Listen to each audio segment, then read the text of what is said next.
Hey everyone, welcome back. It's Lucid, and I'm joined once again by Maryland. Howdy, gamers.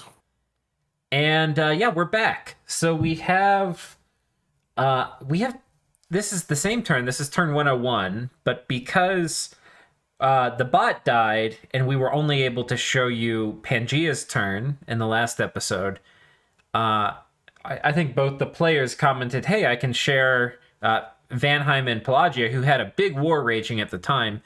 Hey, I can share with you our turns so you can see, what happened and show it to everybody." So we've got both of their turns. We've got Pelagia's turn and Vanheim's turn. Turn 101. It's gonna be cool. Yeah, and I mean, it's been, God, is it 3 months since we recorded that episode? Oh god, it's been a long time. So, I mean, I don't even remember where we're at. I know 101 was, yeah, I think Yeah. it's, are we in the everybody's trying to kill Pan time, or are we still Hey, prior no to that? spoilers. No Oh, spoilers. sorry. Okay, never mind. Never mind. Sorry. You Okay, could trim that so little tidbit out. yeah, we'll see if my editor catches it. He probably won't. Um, no, we're what's happened is the background for this is Pangea has been in a low grade war with Pelagia for a while. Ulm was fighting him in what he thought was going to be a 3v1. He thought it was going to be Pangea, Ashdod, and Ulm against Pelagia. And Pelagia fended off Ulm, and Ashdod never attacked. So Ashdod kind of was very coy there in that alliance. Okay, okay. You remember And this better than I do. Yeah, yeah, good. I watch all the episodes again when they go live, just so that if people comment, I can. Oh, okay. So Yeah, you're fresh up on I'm you've fresh just up. yeah, Yeah, I didn't watch it. I don't tend to watch them yeah, unless there's a comment or something that yeah, inspires me to check something out and go, okay, yeah, I understand where we yeah. got I that just wrong put it or on in the whatever. background while I'm working or something. But Right. okay, so Pelagia fended Ulm off, and Vanheim had just ended their non-aggression pact because Vanheim's thinking Pelagia's got Arcane Nexus up, and he's able to hold off, essentially lose no land while fighting Ulm and Pangea, and Ashdod's not going to help. So Vanheim's pivoting in to attack Pelagia, but meanwhile, Ulm and Ashdod are now planning on attacking Vanheim. So that Oh, is the good grief. full diplomatic context for what's happening Right, right now. right. Because Ulm and Ashdod have to make plays. You know, they've both been pretty steady for a while, but they've gotta make plays now. It's turn 101. Yeah. So we're gonna do Pelagia's turn first. Pelagia got 50 water gems from Ashdod, so presumably they're trading something. He Okay. has a Yeah. golem here that's empowering himself in Astral. Oh, holy crap. Yeah. Holy crap. So an extra wisher. Yeah. Maybe he's almost there. Man, Yeah. that's I expensive. don't know how he'll do this. He um he could take the Ring of Returning off and put on like a crystal coin. Um, I think that makes sense, but maybe cast like Ritual of Returning in case he gets, Yeah, I you know, assume that yeah, the ring is there just to right. avoid Doomhor killing and stuff. Well, he's not going to get hit by So, horrors because he's mindless. That's why he's empowering oh, a that's right. golem. That's right. Yeah. So But why the ring of returning? well, it's I mean, this is hundreds of gems of an investment, and Hmm. he could be targeted by like a remote assassination attack or something like that that would kill him. Right. Right. So, Yeah. when you've got like a Yeah. 600 gem investment, you want to be pretty careful with it. Yeah. Um, I mean, God, that's a lot of gems. and there was some kind of cool stuff this turn. So like Written in Water, which is the Kraken, who we've only really seen in combat a couple times. Very rarely early on. Yeah. And part of Uh, that is I think the opportunity cost of use like Pelagia wasn't very aggressive at the beginning of the game. He was mostly researching. And then when he became aggressive, like he used him a few times, but after that, the opportunity cost of using him is you're going to have like several turns where he's not casting Wish. right. So, Yeah. Yeah. No. Once his wish engine got into place, that's a high cost guy. Yeah. right. Opportunity cost is a good word for it. Yeah. So he's There you wishing go. for gems here. And then he gets attacked by a Hunter of Heroes, which is a Doom horror. Hmm. And this, so when you're casting stuff with Astral Corruption up, this is the horror that will normally come after your god. There are chances that any of the other Doom horrors can come after him, but this is the one that will normally come after him. Okay. And it's like specially coded into the game. But you can see he's just got a bajillion attacks. He's got Consume Yeah. Soul, which Ooh. has a chance to like straight up yeet you, right? Yeah. Instagib. It's got False Fetters. It's got Astral Hooks, which are going to give you very strong horror marks. 2 armor-piercing magic life drain attacks. And then a Cursed Luck, which is going to give you basically the Fate Weaving debuff, I think. Yikes. Yeah. Yeah, I think so. And on top of that, it's 22 attack, 22 defense, 25 protection, and a lot of hit points. And this just gives you some insight. So he's had this wish engine going. Like, this is not the first time he's been casting wish. This is just workaday dominions over here in Pelagia land. And so this guy's probably killed a dozen Doom horrors or more. But he's got the Summit, which is this is an artifact. It's pretty Yeah. expensive. It's 25 gems, but it gives you 6 defense. And it's a 28 damage, 12 attack weapon. I mean, this thing basically is never going to miss, and it's going to just delete people. And then he's got the Mage Bane, which will 1-hit knock you unconscious. And it has Slay Magic, and horror beings tend to be magic. So this is probably one of the best. It also gives a shit ton of defense. It's 6 defense.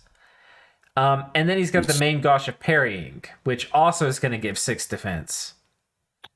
Yeah, Shield. you see this stack up. What's the heart? Is that a heart there? Yeah, it's the Heart of Quickness. Quickness. Okay, right. So, yeah. Just to keep his reinvigoration. No, he's Well, no. I think it's mostly just for the quickness. I mean, reinvigoration and stuff is nice, but you also get a chest wound. It gives you bonus map move, which can be nice, but the thing is it's just gonna be like, it's really the only way to get quickness on the Kraken, I think. And with these kind of huge attacks coming out, especially versus horrors, it's going to be just the supreme value. But the thing is he's got, hundreds and hundreds and hundreds and hundreds of gems tied up on the Kraken with Nexus. So there's some risk here because, this guy can also just 1-hit kill you. Now it's very unlikely because I think this has to hit. Yeah, it has to hit through the magic resistance, and then get through the magic resistance. And when you're looking at it, it's a really small dice roll because he's got 39 defense and 31 magic resistance. So, and the same attack passing both of those would be very, very small. But that could happen, and then he's gone. And you lose Nexus. So, ooh, okay. It's it's dangerous dice. Well, we better watch this. So he casts Weapons of Sharpness, and then 1-hit kills him. And then boom. Okay, so he makes it. All right. So he's probably done this an awful lot of times. Yeah. Wow.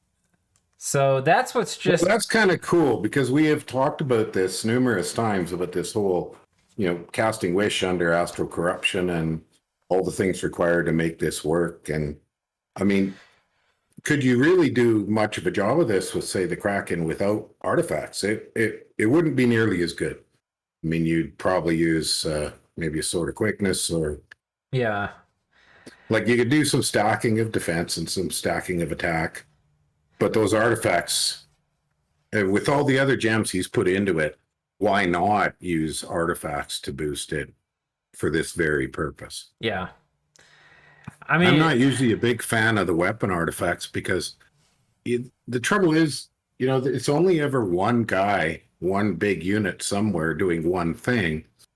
And it always seems to me that that's a high cost in gems. Yeah. That gives you sort of an incremental improvement over generic items. Right. But generic items, you can put 10 big I don't know, tarts or Yeah. whatever, if you've got recruitables or whatever. But on a specific case like this is a little different. Yeah, I think that's a good point because I think, and it kind of gets to how I think about balance in a game like Dominions because people are like, everything should be priced so that it's useful regularly. And No, it's like no, like these are priced to not, like this is not a price for something useful, like or for something you would normally use. This is like no, an exceptional thing. Arco didn't buy this because he thought it was bad or he just wanted to have fun. Like he bought this because he wants like it's a win condition keeping his Kraken from dying against Tars, and this is like best in class yeah, for killing yeah, horrors. And that's the same thing with like the mage paint 60 gems. He didn't do this because it was like, you know, he thought it was a bad investment. He thought it was a good investment, but you can see he's not using the mage bane to like run around and try to like intercept a random Vanheim thug and hope that his yeah, 60 yeah, gem investment will one hit kill a Van Jarl or something, you know. exactly. And when you're running around with a super combatant, there's always the chance you're going to run into the wrong thing and it gets killed, Right. and all that fancy stuff you can't get back is gone. Right. So sitting at home like this. Anyways, yeah, Yeah. There's other ways, by the so way, to handle this probably. Like, one way to do it is you put, like, if you're not, this is risky because you would, if you do what I'm about to say, you are essentially going to hard commit to, um, to never using your god in combat, which I don't think you would want to do. But you could put like a berserk thing on your god so that he's going to run into melee, and then put like a ring of returning on him, and that will just guarantee every fight he's going to run into melee and get hit and get sent home, and then you can put other attack things on him.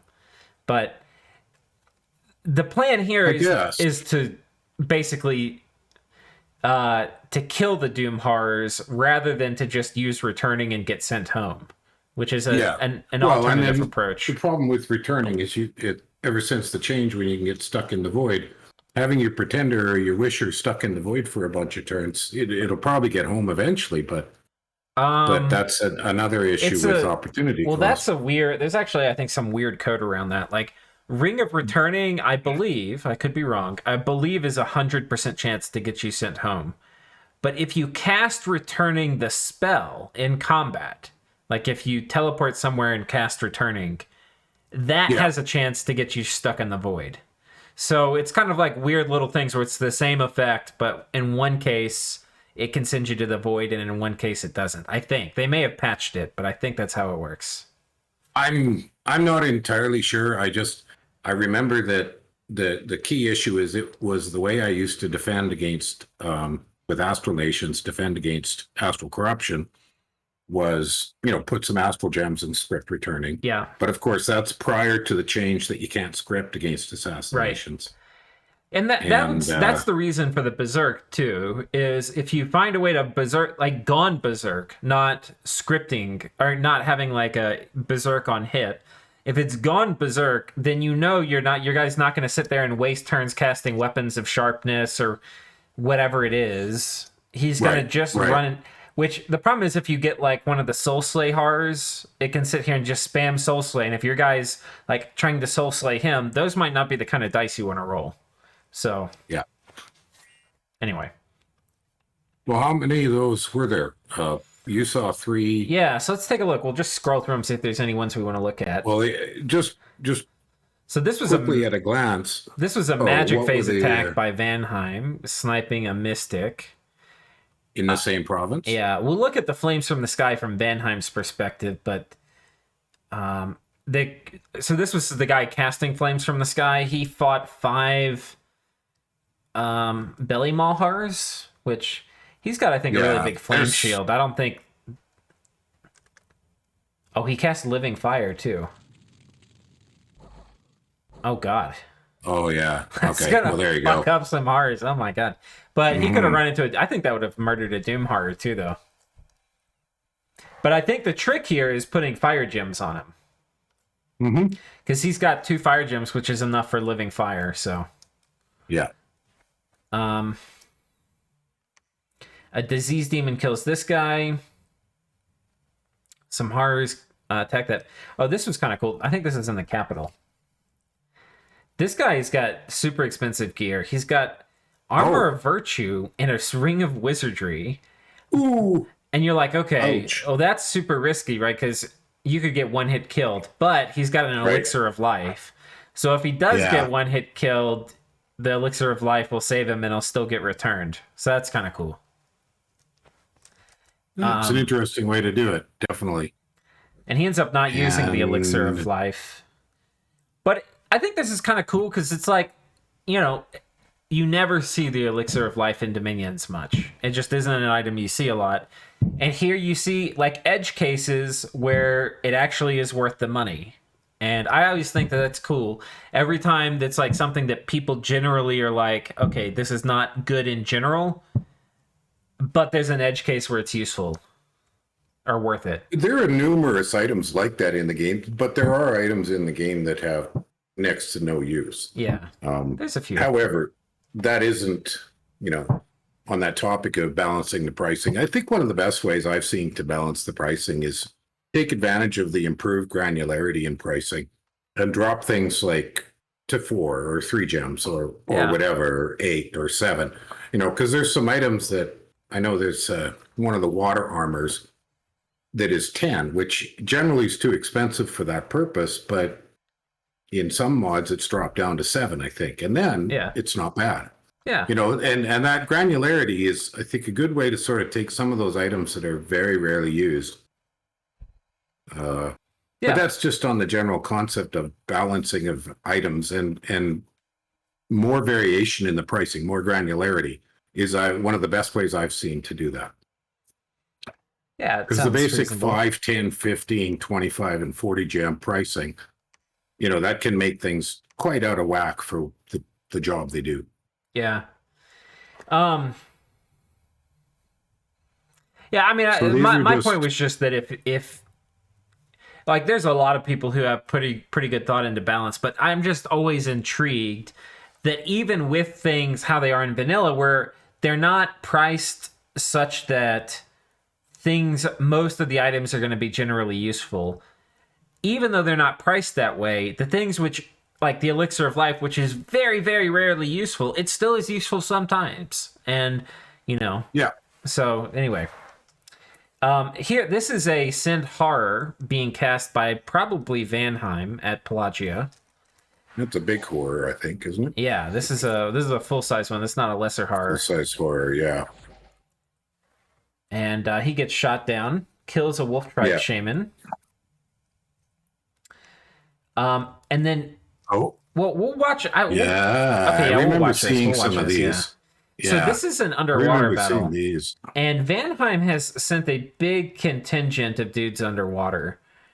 Storm demons, which are really good. He's got this Troll King set up to kill tarts, probably, I guess. Probably. Is that armor? Yeah, the Wraith Shastas Crown of the Mountain. Right, this is one I of don't see that very often. Yeah, it's one of my temp gem items, right? So it gives you 2 earth gems. Oh, that's right. Yeah, that's that one. He's an Earth 5 mage with 3 built-in gems, so he can turn one into Army of Gold. And Army of Gold is really good on Storm Demons, or Army of Lead, whatever he chooses, because they've got built-in shock resistance, right? And they're basically just going to become 20 protection Storm Demons with Ethereal built in.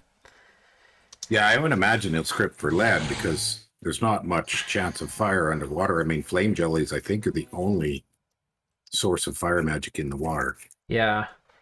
Now, what we can see here is that most of Vanheim's stuff, so this golem is basically using temp gems, right? You can see he's got temp gems here. This guy is using normal gems. He casts Firefend, but I don't think he was scripted for anything else. Well, he did have a jar, so yeah, he still will have something he can cast if he gets double hit. It doesn't look like he has Will of Fate scripted here, but anyway, most of these things are temp gem, and I don't think there's going to be hardly any losses fighting this. No. Oh, what was that? Did we see Uh, pierce resistance, a skeletal legion? Oh, weapons of sharpness going down. Oh god, these storm demons are going to be scary when, like, the thunder fist with armor piercing applied to it's going to be real good. mhm. Well, that was quick. Yeah, so that was this. He lost 7 Einhairs. And then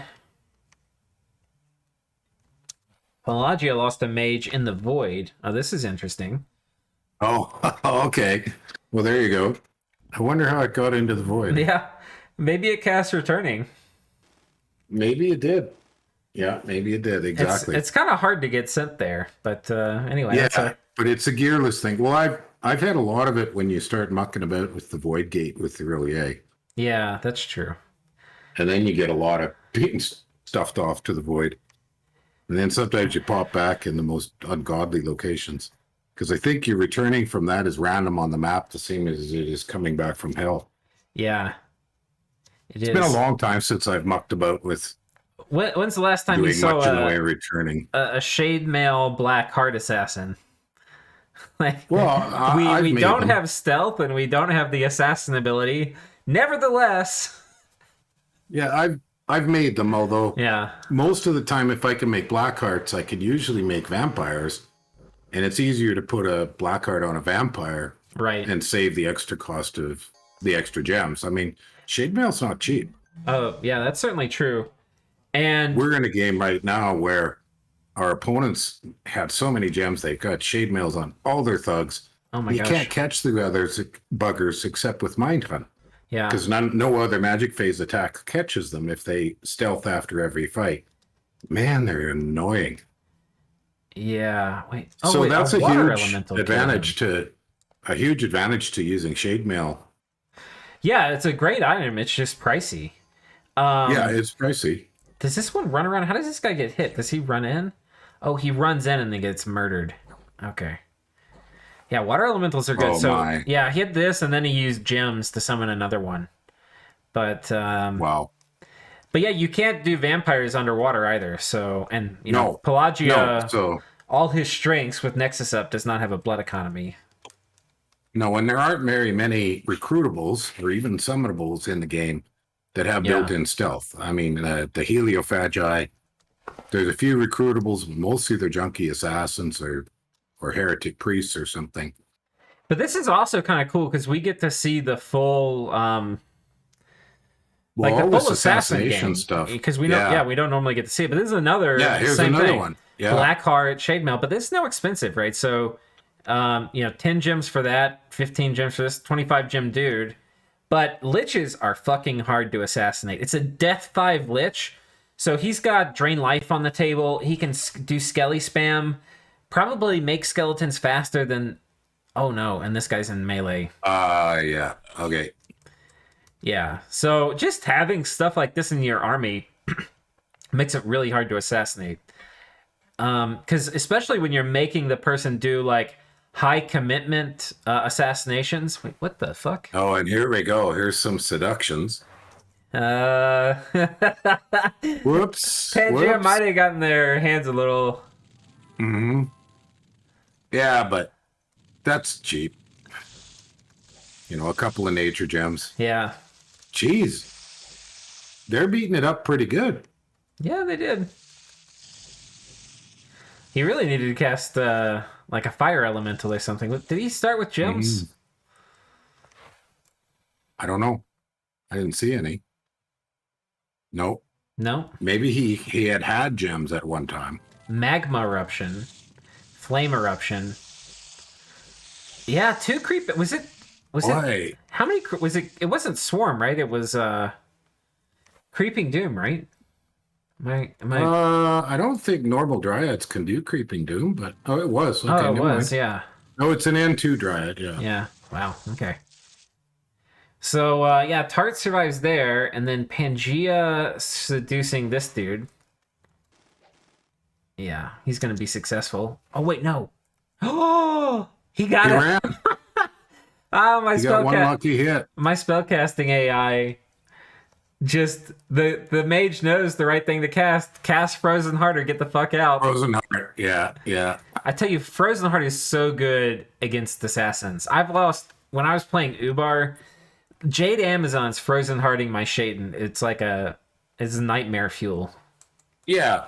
Well, Frozen Heart's just a great spell. Yeah. I mean, it's one of the when we did the big. I don't know if you saw it, but we did the giant 2.5 hour every water spell in the game. RCK and Panic and myself. Oh, okay. Panic is doing a series of each path of magic in every spell. And one of the comments is water ones are one of the better mages, level 1 mages in the game because of Frozen Heart. Hey, water is a great spell or a great path in general. Like it's a powerful path. You get Frozen Heart, you get Quickness, you get Quickening, you get Liquefy. You get buffs. You get buffs. I mean, it's a great path. Mm-hmm. Okay, so we've been through the assassinations. There's some battles now. So there's a battle here in the Great Wood where just pinging this army that he's been flames from the skying. Oh yeah, okay. And if I see a battle like it's a big one, I'm gonna just immediately hit go to battle so that we.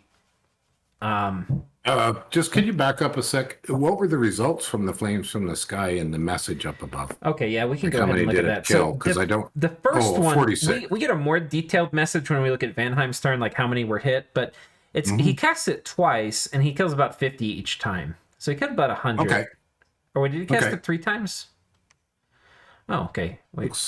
And Swand, and Swand, and Swand. Oh, so he cast it 3 times. Okay. I only remembered seeing it twice on Vanheim's, but. So, okay, I killed 150, curious. Which is a lot.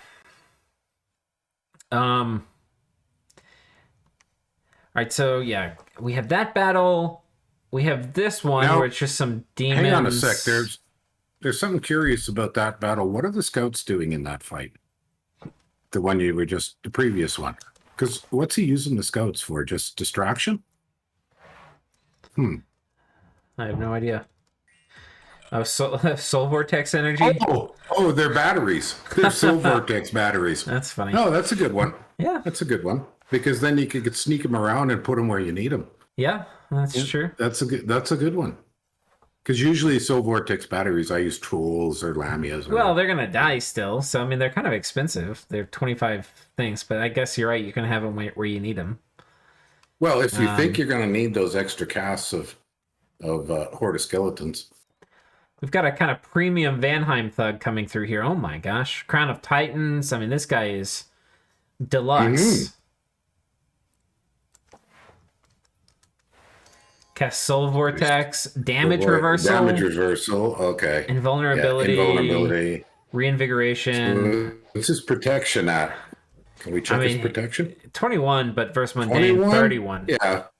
So. Yeah, and it's a Helio. Yeah. I mean, he I don't think he needs it. He hasn't gotten hit.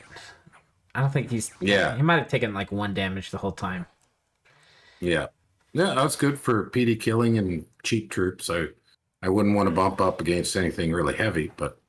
Yeah, I mean, that guy could. I mean, he could kill a mundane army without mage support, but. Yeah. Like pretty elite troops. So it's a pretty scary dude.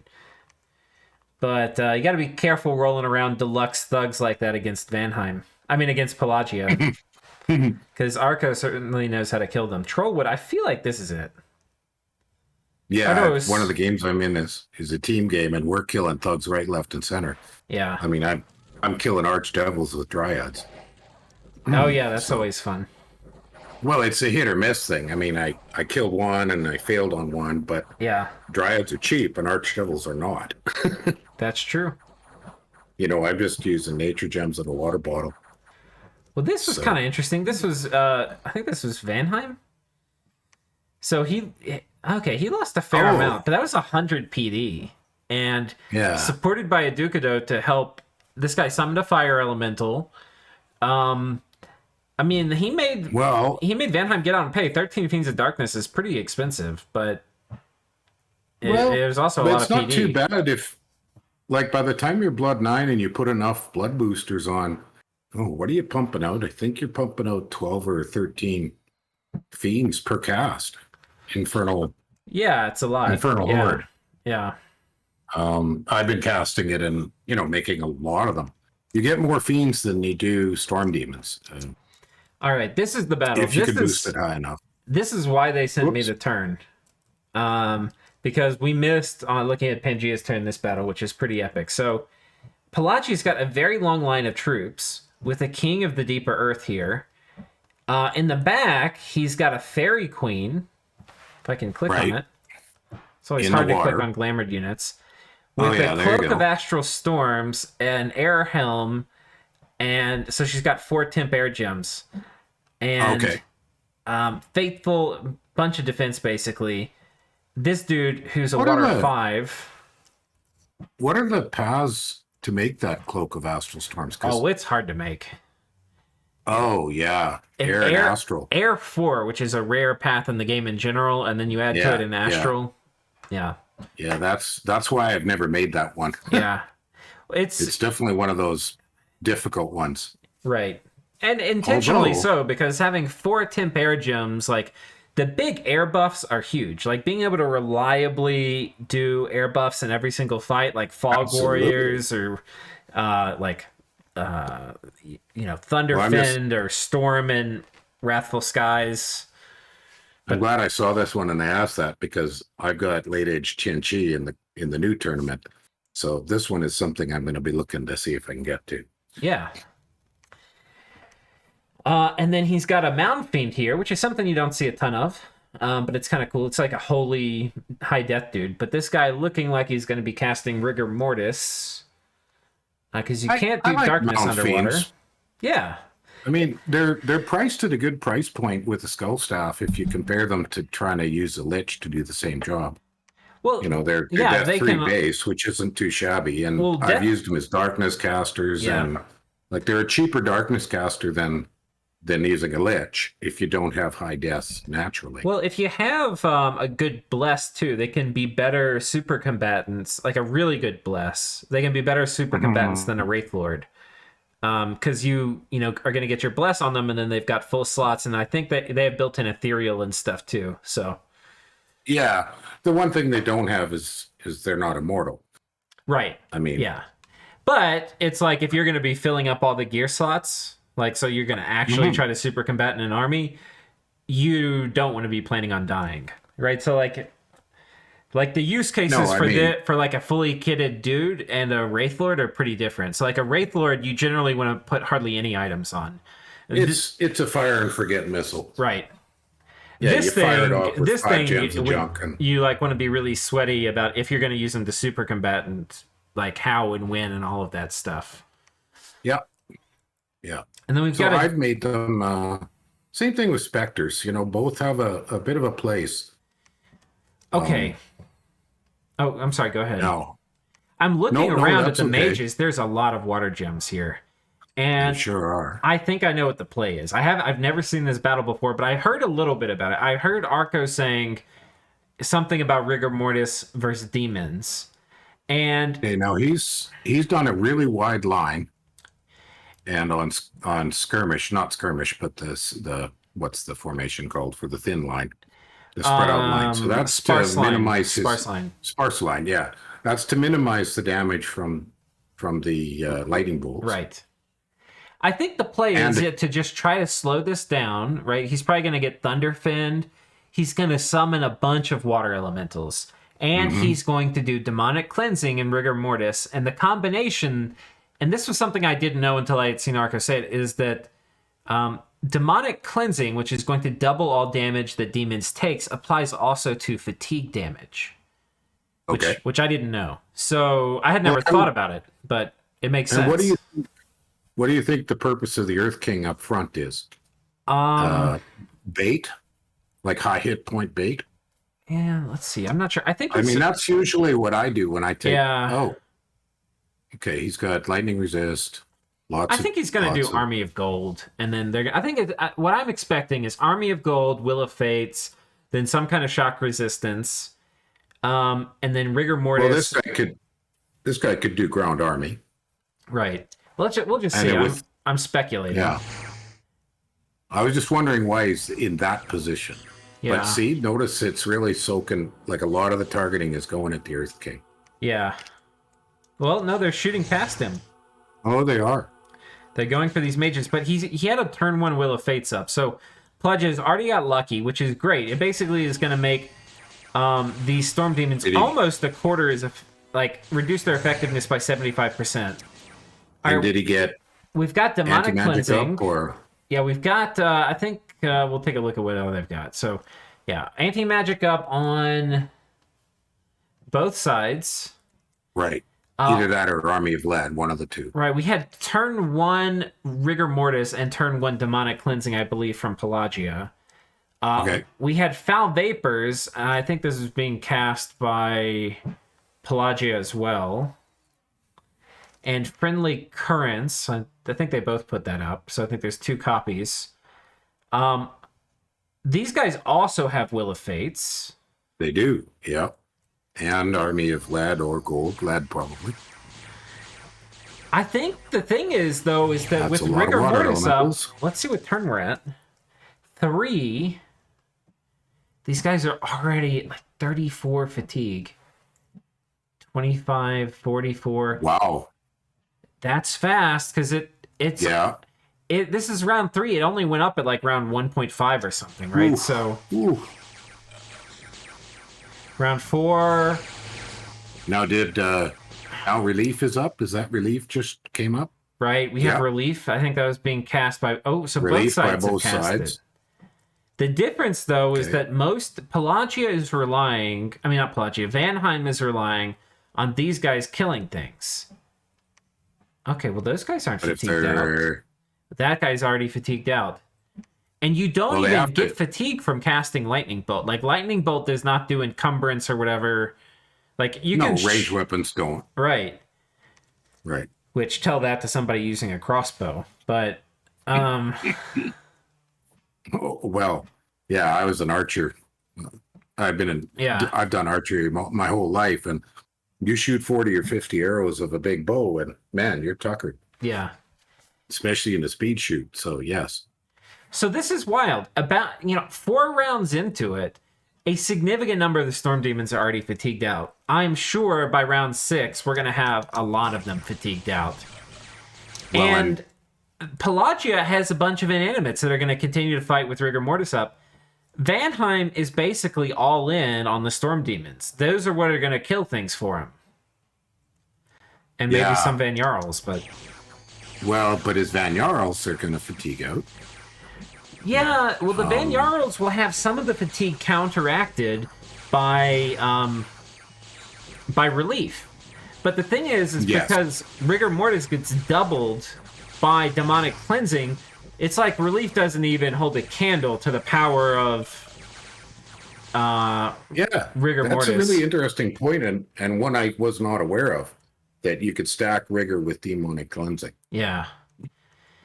Okay, so it's round 8, and there's still a fair number that are reasonably low, because you still have to get hit by the RNG of Rigor Mortis a few times, but there's a lot that are real close to fatiguing out.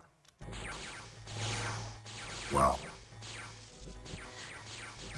The Pelagian army is mostly dead, like the troops. Yeah. Yeah, so... But the water elementals are not. Looks like some of the Magi have died. The Pelagian Magi. Yeah, I expect they did, because those Storm Demons did not like those Magi. No. I don't know where the shrimps came from. Somebody must squares have put up somebody put up a swarm. Yeah. Or a creeping doom.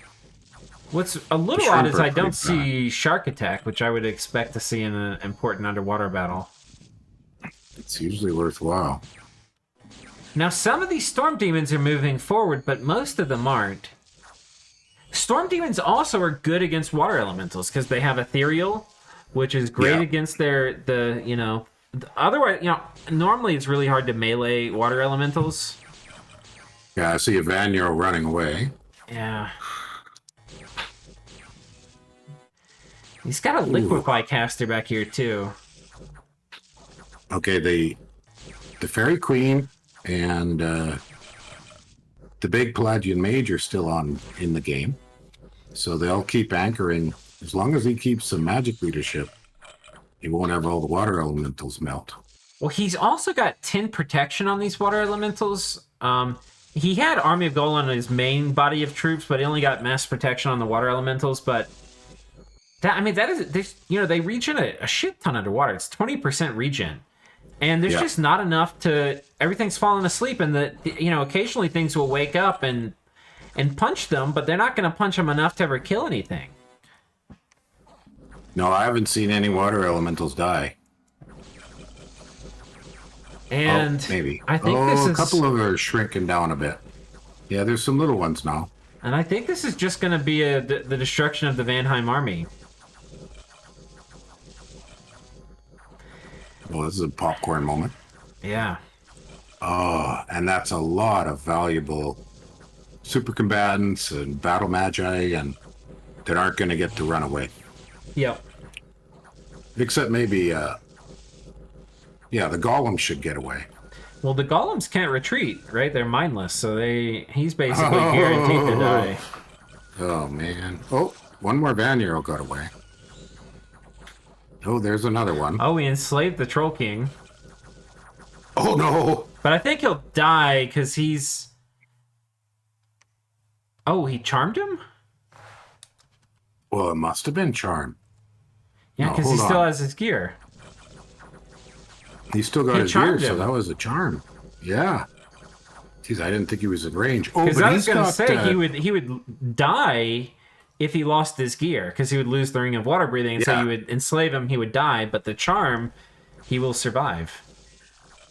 I didn't think he had Magi in range of charm, but he has on his blast that range, right? Right. It's Pelagia that put the extra range. Oh, and the Troll King's running away. Oh, God. They're having a hell of a time killing this golem, though. They are. God, he's hard to kill. Oh. Oh, no way. Oh, and Pelagia ran. Because Pelagia is the attacker. So Vanheim. Oh, it's 110. It's 110. No, we haven't timed out yet. Yeah, we have. They're both routed. Well, they're routed, and it's but the forced route. Can't. And because they're... Oh, wow. It was just the question at the end of which one dissolved first. I think that this is probably different RNG than the game, but let's see what the actual battle report said. Wait, whoops. Well, somebody collected it. Something survived. We are getting a different... No, these results don't fit with what we just watched, because he had nothing standing on the field to collect the items. In what we watched. That's true. So no, it is we've got a Yeah, you're right. We've got a battle replay bug. It was interesting to watch it, to see all the tactics and the methods. Yeah, and you can see how Pelagia clearly won. The only problem was that they couldn't kill the golem at the end. Otherwise, it would have been very close to this result we saw. But the golem was so hard to kill, and he timed out the battle. All that had to happen was two water elementals getting in range of the golem instead of a bunch of long dead, and it would have. Well, no wonder Vanheim called it. Yeah, that's painful. I kind of want to look and just see the sheer cost of everything, and just do some rough gear was on. Yeah, this is, with the Troll King, this is at least 120 gems on that dude, and then the Lich, he's immortal, so just the gear is probably 25 gems, 30 gems. Yeah. What about the Archdevil? He's probably heavily geared. Yeah. Yeah. He's another 30 gems. I wonder why the Thistle Mace. I wonder if he just happened to pick it up. Yeah. And then the Van Jarls. How many Van Jarls does he have? Not that many. Only 4 or 5. 5? Why is it not showing me the commander? Oh, here we go. Oh, but they're expensive too, because he's got these Sea King goblets, which are 15. And that guy's a 50 gem dude. Ay, ay, ay. Wavebreaker. Wave Wavebreaker's breaker. pricey. Yeah. I mean, this had to have been. 400 gems. Yeah. Well, plus the cost of summoning some of them. Yeah. Oh, and look how I think many it's. gems they were carrying. I wouldn't be surprised if it's 500 gems total, because I'm just. It just keeps going. I think this was like 550 something gems. Wow. And then on top of that, Wow. look at the basket that Pelagia got. I mean, Yeah. And good ones like the ancient casket. That's yeah. a pile of gems. Yeah, firebrands, vine shields. Good loot. Good loot. I mean, this is just the case. Like, Vanheim had a great plan for going underwater. This was a well-scripted army. This would just tear up so many different things Pelagia could do. But he didn't think about his one weakness, which is something I wouldn't have thought of. I wouldn't, like, if I would have done the exact same thing. I would have made this same mistake. I would have been like, this is safe. I'm going to go do this. This will murder anything they send at me. And then I would have lost it the same way, because he didn't realize rigor mortis plus demonic cleansing plus water elementals. Yeah. Yep. And pay the Arco tax. It's minus 600 gems. Yeah, it doesn't pay to. I don't know if I've ever had a game with Arco.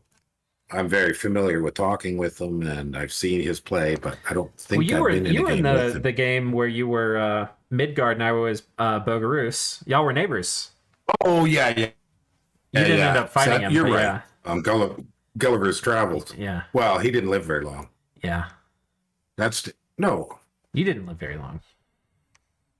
You lost to the monkeys. But you lived for a while. Gulliver's? Or am I getting my... No, you get them mixed up. He wasn't in Gulliver's. No, Gulliver's is still going. Yeah. That's my Zabalba game. So you're talking the Midgard game. Yeah. Yeah. No, you're right. Neither one of us lived very long. Right. But no, I never fought him. The only time there was even a negotiation was he bought the shipbreakers. And I saw them moving around and said, man, I don't want to deal with those turn 10. Yeah, he got a lot of value out of those. The other thing, I didn't click on it, but Nexus brought him 125 pearls this turn, which... Yeah, I saw that. If you got a wish factory setup, means you can wish for gems and basically turn it kind of into like 250 gems. So when you're looking at the graph, if it's like these guys, their income... So Vanheim is close to being the income leader for gems. He's got about 150 gem income. So when we look at this gem income graph, he's like close to the top. Arco's probably like right around here. Yeah. But his real income, his effective income, is probably like Arco's probably at 100 native. We could go back and check, but this is probably like 110 or something is what Arco's native income is. But plus Nexus, it puts him up at like 350, 360 gems, which would be like off the chart here, because this is only 150. Yeah. Wait, no, I had that. I had that wrong. My math is completely wrong. Arco's 110 plus 150, so it's like 260 is what it is. It's still off the chart, but it's only 100 more, so it'd be right above the screen. But that also may have been a low turn. I feel like 125 for Nexus in a game of this size would be pretty normal, though. So, well, we're talking how many provinces in the game? 16 times 15.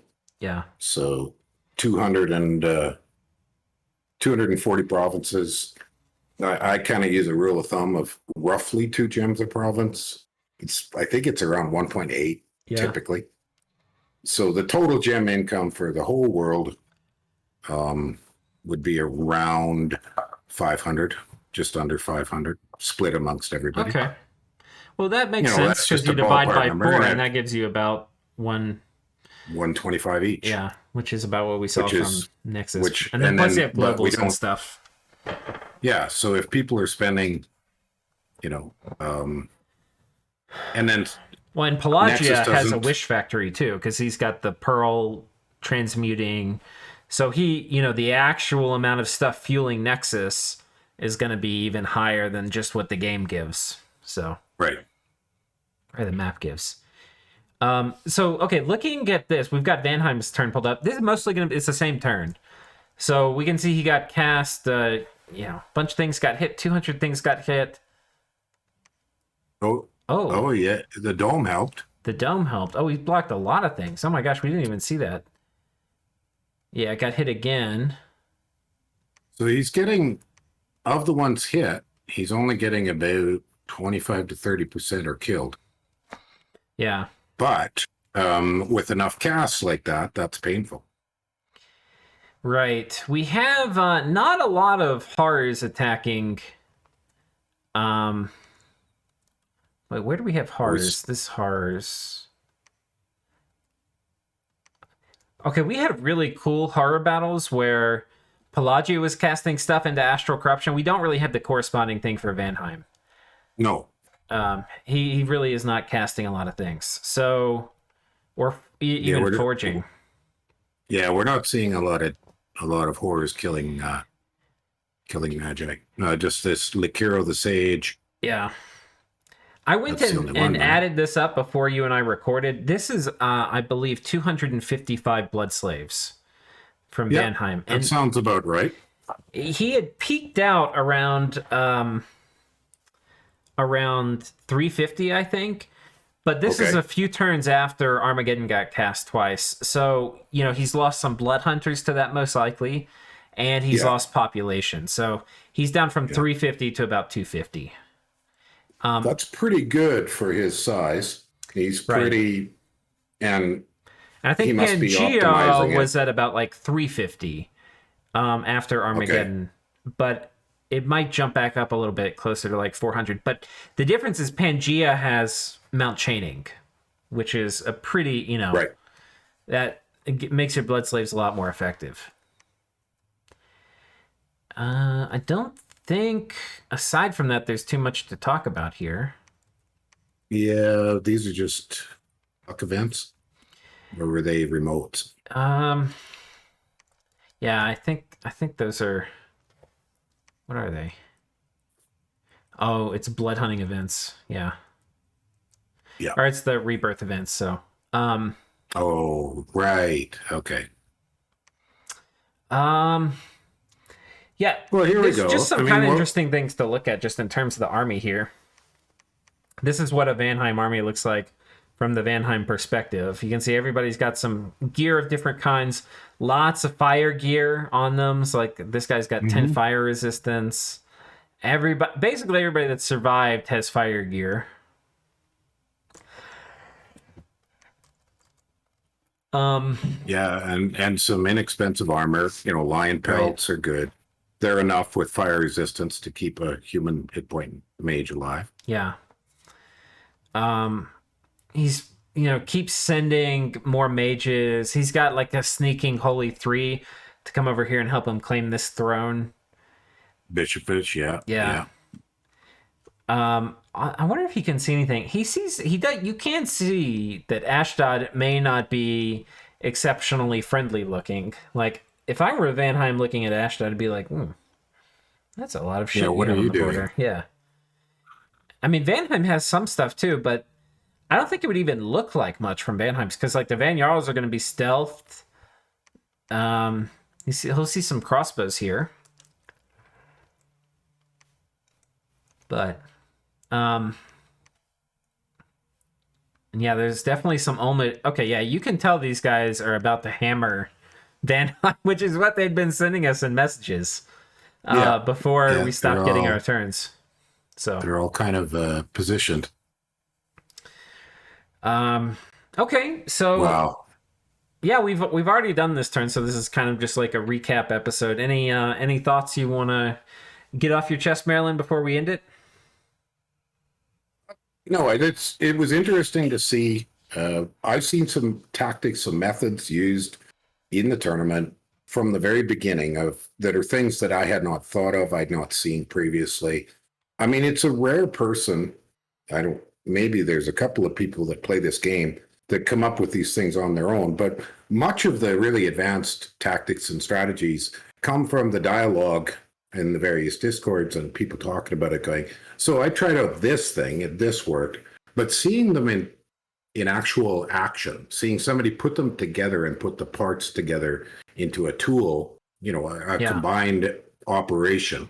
Yeah, combined operations would be the best way to put it. Or the metaphor I've used in the past is Dominions is more like modern combined operations, where you've got your equivalent to artillery and your equivalent to interdiction and all these other elements. And in these big late game battles, you have to put all those elements together. If you miss one, and we just saw that with Vanheim getting smashed, Right. he missed one element in that critical situation because he didn't expect that new tactic that Right. was pulled out. Yeah. I So and that's a good sometimes the summary. synergies are not obvious. Like I would not have, just glancing through my mind, I would not have thought that demon cleansing and rigor synergized like that. Yeah. And I mean, if you know it's coming, like there's things you can do so that you're not going to be vulnerable to it if you're playing like a demon nation. I mean, demonic cleansing is always going to be game changing in a bad way for a demonic nation, right? But Well, the one thing that I was a little skeptical of is, how would I put this? I have felt every time I've seen somebody sort of threaten to go in the water against Pelagia, I'm thinking, man, you want to do this with everybody joining in because you've got to split them up.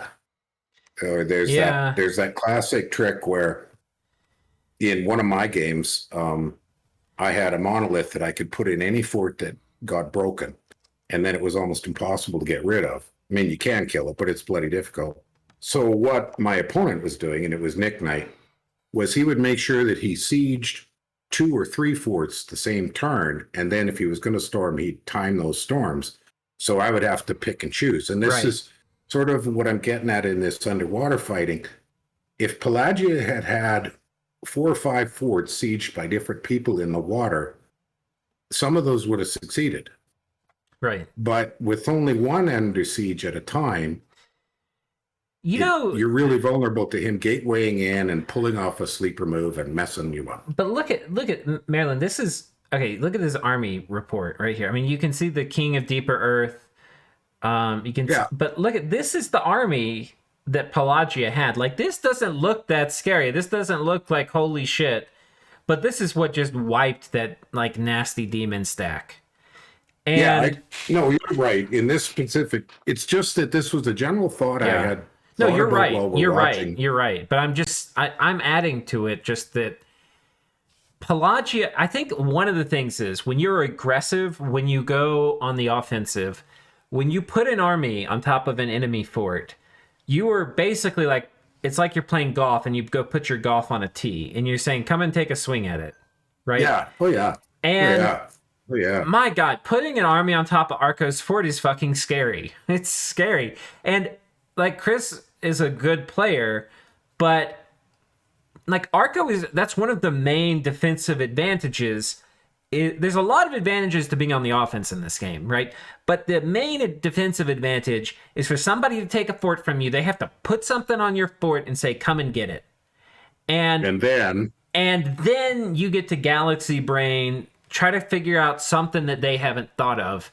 And even though that was a really well put together army, it still got smashed. Like he didn't know what he was doing, and yep. clearly he did. So it's, yeah, kind of interesting. All right. Well, tune back in next time. We are done with the turns that we didn't have. So we'll be back to Omniscience turns, and we'll see you next episode. Thanks for joining me, All Marilyn. right. You're welcome. Bye everybody. See you next time. See ya.